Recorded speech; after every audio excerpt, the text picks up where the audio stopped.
Hello, my name's Jono and I'm a missionary doctor from New Zealand. And today I want to have a heart-to-heart, man-to-man talk with you about sex. That's right, I said it, sex. For too long, I believe that sex has been a forbidden word in the Christian world. But the problem is, the world is happy to talk about sex. In fact, every second song, movie, advertisement, and joke seem to have sexual themes.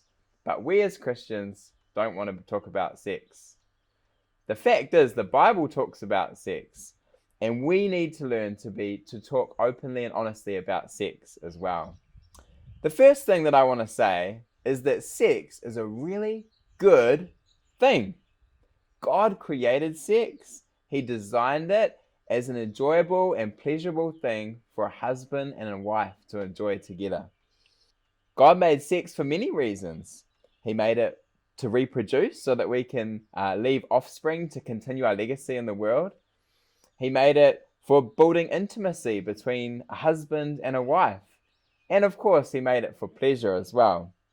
Sex is a beautiful gift from God for married couples. But the problem is that Satan likes to take good things that God has created and to twist them and to use them for harm and evil. And there's possibly no greater example of Satan twisting something that is good than in the area of sexual immorality. Reading through the Bible, we see tragic story after tragic story of men who fell because of sexual immorality. There was Abraham who slept with a servant girl, and Lot, who in drunkenness slept with his daughters.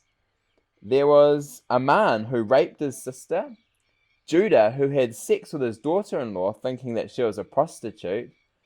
There was King David, who committed adultery with Bathsheba and then murdered her husband. There was Solomon, who had over 1,000 wives and concubines.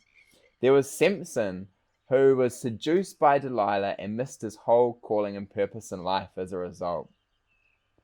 If all of these men of God fell in the area of sexuality, who are we to think that if we're not very careful, we can fall as well? Sexual sin was an enormous problem in biblical times, and it remains the number one problem affecting Christian men today. In fact, it is harder to be a man of integrity and purity that right now in our time than ever before. And that is because of the bombardment of sexual images and messages in the media. Anyone can access naked women and sexual movies in 1 second if they go on their phone and type something into Google. Did you know that there are hundreds of millions of pornographic sites on the internet? And now with the spread of cell phones, it's becoming easier and easier for men to access pornography, and more men are struggling with this issue. Today, I want to tell you 2 stories to help illustrate my point. The first is a story of a famous preacher, and the second is my personal story. So first, the story of the famous preacher. His name was Mike Googly Moochie. He was the most awesome youth preacher of my generation. Whenever he spoke, people would laugh, people would cry, people would be deeply touched and impacted. Many people would give their lives to Christ.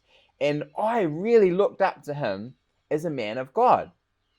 But after a period of time preaching around the world, he began to experience some strange symptoms in his body. His hair started falling out. His skin started becoming very pale, and he started losing weight. And then he announced the shocking news to the whole world that he had cancer. Everyone thought that all the symptoms he was experiencing was because of the cancer. And so Christians all around the world started praying for him. I prayed for him many times. Unfortunately, after this carried on for several years, he was caught out by a doctor and it was found out that he did not actually have cancer, but that all the symptoms he was experiencing in his body were a result of stress of living a double life, because he was living a secret life of pornography addiction.